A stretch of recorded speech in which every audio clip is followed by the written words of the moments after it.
Welcome, and thank you for joining me. This is Laurie of Laurie's Heirloom Sewing, and today I'm going to be making some coasters. They're going to be reverse applique. These are the two pieces I'm using. This is cotton vellum that I've cut this 6 by 6 inch square and a 3 3/4 inch circle. And then I'm going to get busy and cut out the pieces that I need. I'm going to be using Warm and Natural in between the layers, and then we'll take a look and see how it all comes out. I don't know. I mean, I'm hoping I don't have to use binding. I really don't want to, but I may have to. I don't know if I can turn them properly to the outside. So it's all going to be a big experiment. We'll see how it goes. Alright, so here's what I have so far. I have just cut out two pieces of Warm and Natural, and I have two of the, I'm using the Stitch and Sparkle Pearl because I had some left over that I could use, and I thought it looked pretty with the fabric I want to use for the circle applique part. There we go. You put your pieces of the back fabric together and trace your circle.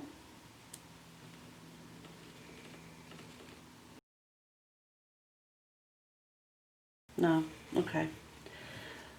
All right, and then I guess right on the line. We'll give it a go. We'll see what happens. I'm going to use pink thread. Needle down, and I was told that you should use a little bit longer stitch because you're going to be going around this circle. Just winging it.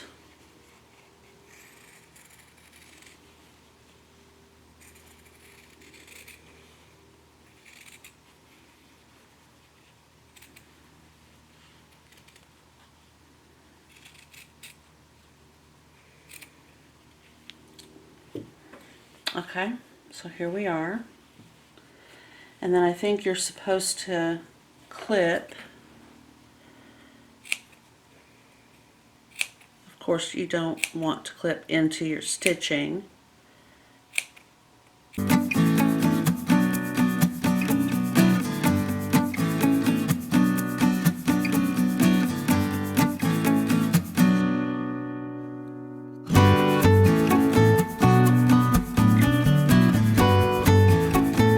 Okay, now we take the top and flip it to the back,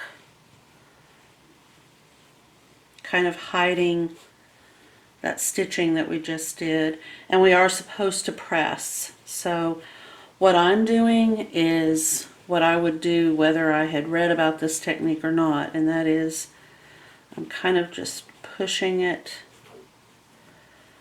to the center, and I'm using kind of a finger pressing method. I'm kind of pushing down on that seam that we just made and bringing all of this to the center, and then I'm going to push it out underneath like this, and then when I go over to the ironing board I'm going to press down along the seam that we've left behind. So I will be right back. Alright, so I will say, if you have glass head pins, it is a breeze to do this. Just put your pins in, you know, flip this to the back and then put your pins in like this to hold it all the way around, and then just give it a good blast of steam. Then take the pins out and press, and you've got your circle. Okay, so now I'm going to take a piece of the fabric that I want behind that circle, like so, and a piece of Warm and Natural,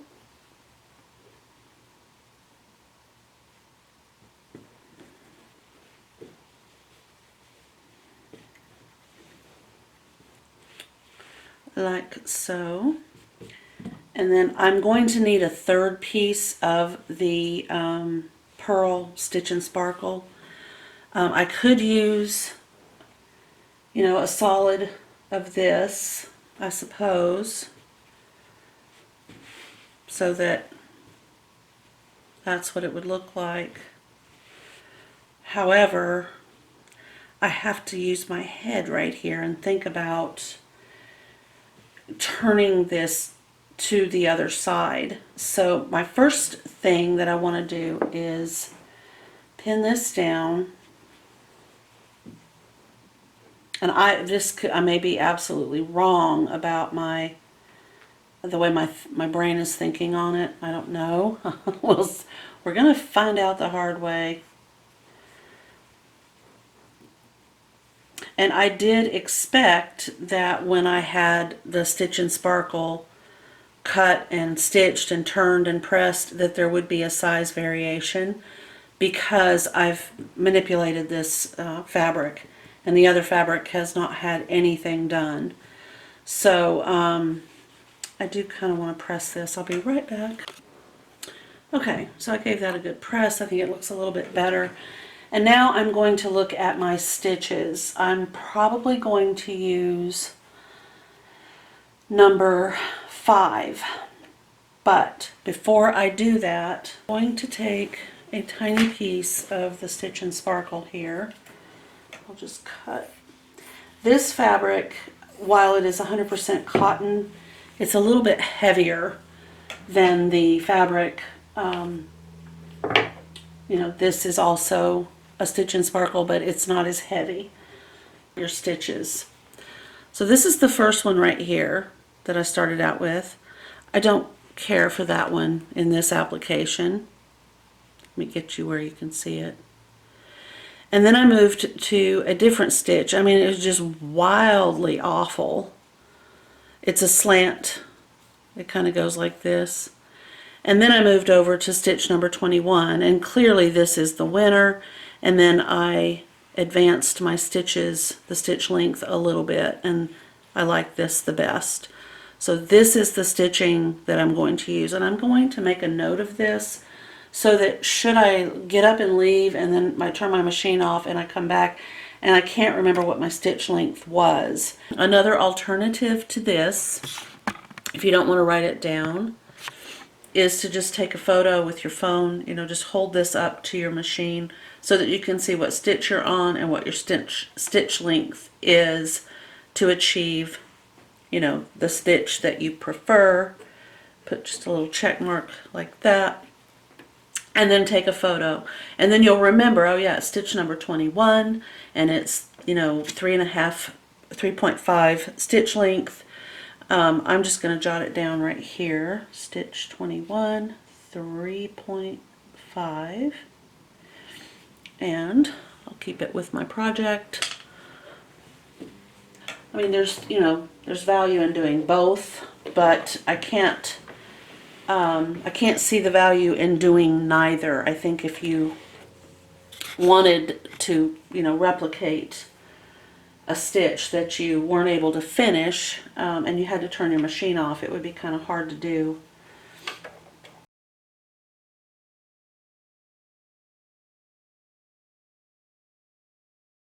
Okay, that's what I wanted.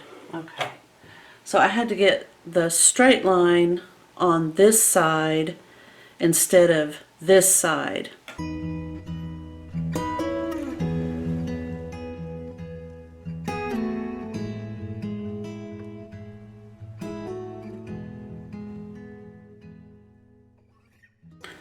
Okay, so there's the stitch.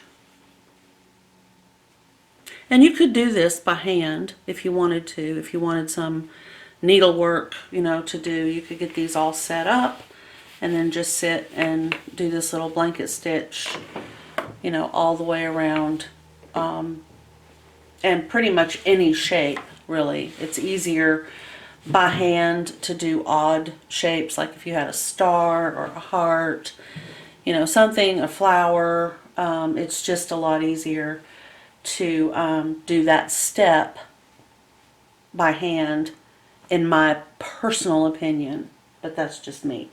Okay, so the next thing I need to do is press this and then cut out a back piece.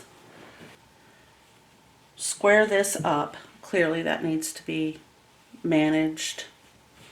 So I'm going to have to trim it and square it up. And then I'll put this on top, and I'm going to stitch probably like starting here and stopping. So start here, stop here, and then I'm going to attempt to turn this right side out and see how it looks. I will definitely have to trim the the seams before I can make a pretty turn. Now I'm just going to stitch. I'm going to do a forward stitch and a back stitch and then come forward and then lift my presser foot and needle and come down here and start sewing, and then I'll have that opening that I can turn this whole thing around through.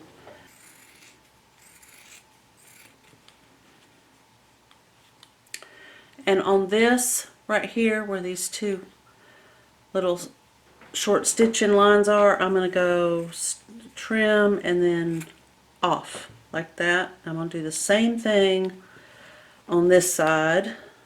I'm going to trim and then go like that, and that leaves me a little extra fabric to tuck in when I turn this around.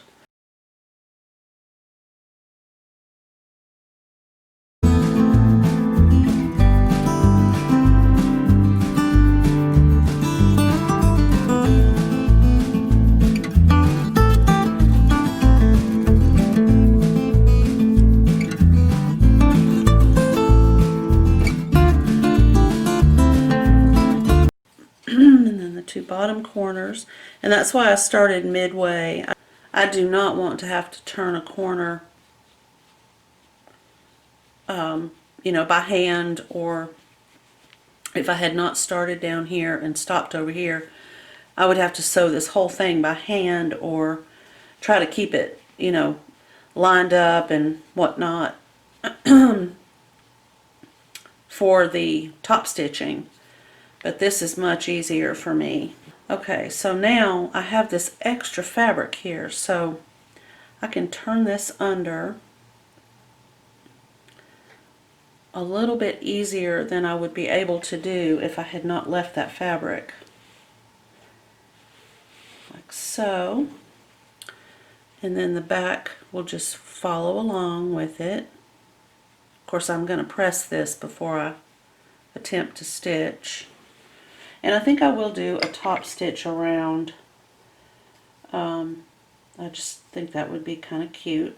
So I'm going to go press, and when I come back I'm going to do a top stitch all the way around. Okay. So I'm quite pleased. I like the way they look. I think this is going to be cute. They're, I don't want to use it with my tea, but I'm going to do up a couple more and then I'll show you what they look like. One thing I did not point out that is very much important in this project is the distance, between. You want to make sure that you have the same amount of space on the sides, the corners. You just want to make sure that you're centrally located in the project if that's the look that you're going for. If it isn't the look you're going for, then make it your own, which I will scream from the rooftops. You know how I am. But I wanted to make sure that you were aware that if you wanted it to be centered, then that's something you have to, the best way is to fold your fabric and then fold your fabric and then fold this piece that you're using as your guide, and then you can just line up that center point, and that will kind of help you get it centrally located as needed. Alright, so I have 3 of these done, which would give me a set of 4, but I also wanted to remind you that for each one of these you will need a back. That's this piece right here. So if you wanted to make the back a different fabric, you could certainly do that.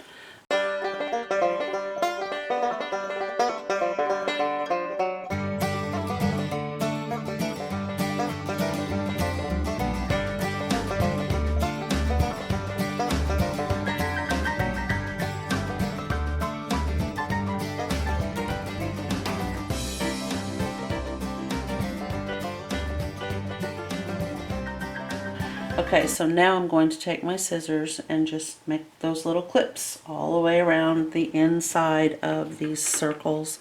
I'll do a few with you, just as a reminder.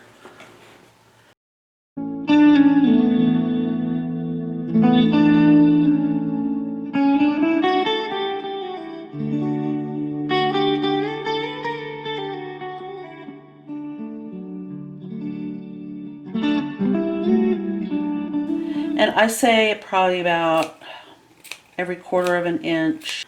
Okay, so here we are at the ironing board. We have these 3 little circles. Take 2 of these corners with your hand, so I'll just do that again. So you have these 2 right here. Just flip them down. You're on the ironing board. So I got this one, and then just take a pin and stick it into the ironing board like that. And then the second one, stick it into the ironing board. And then flip the other 2. Find that a little bit more fiddly, but it's still working. And it's a technique used in heirloom sewing for if you're doing like a Madeira hem, anything along those lines. You would be pinning and pressing as you go. So see, you can just do it like this. There's that circle. Hit it with some steam. And then you can just take these pins out because the steam set that. See, it's not flipping around. And then you can press exactly the way you want it.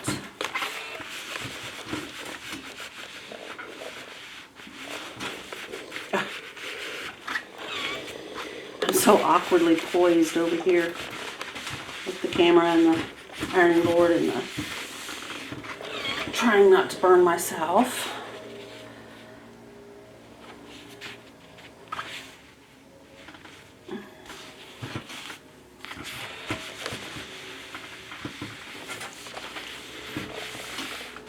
Alrighty, so there we go. Okay, now if you recall, I did have to put George, my sewing machine, back into a straight stitch to finish this one, finish it up. Oh dear, what stitches how did I have my machine set up? Well, I have it all right here. So I know I need to go over to the second set of embroidery type. I need to go to stitch number 21, and I need to set my machine at 3.5.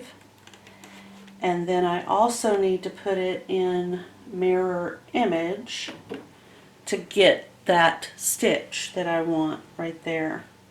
I was thinking just moments ago that if you wanted to do some embroidery on little pieces of fabric, this would be so cute. It's not the best example in the world, but let's just say that you had that.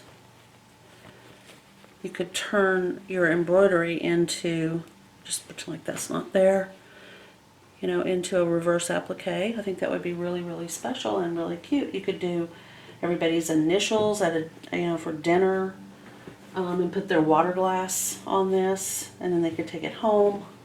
Just be kind of fun.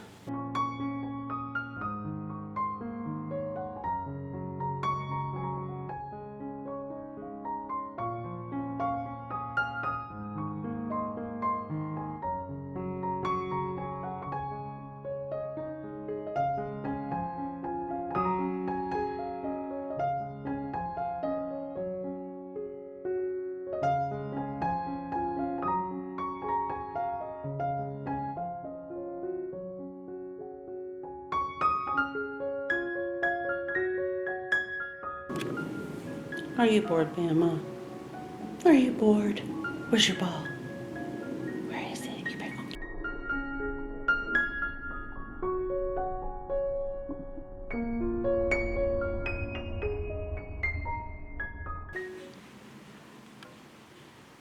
go. Okay, guys. Thank you for watching. I hope you have a wonderful weekend. Today is Friday, September 4th of 2020.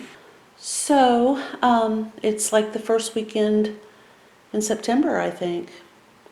So go forth, enjoy, and I will see you in the next video. Bye.